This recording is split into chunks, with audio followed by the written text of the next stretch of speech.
Hi, I'm Gavin D'Souza, a Jesuit novice. I would like to give a testimony on my pilgrimage to Old Goa. It was my third day of my pilgrimage. My companion and myself started the journey to cross the unmoored ghat with much confidence early in the morning. No vehicular movement, only the sound of a stream flowing and the sound of cold breeze.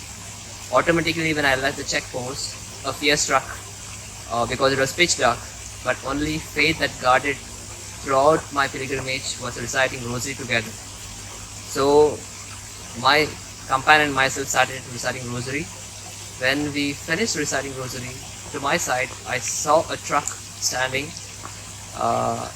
and another truck standing in front of that. And throughout the road there were so many trucks. Reason was a truck was toppled and there was a huge traffic. If you have faith, God finds different way to help you out and hold your hands and make it clear.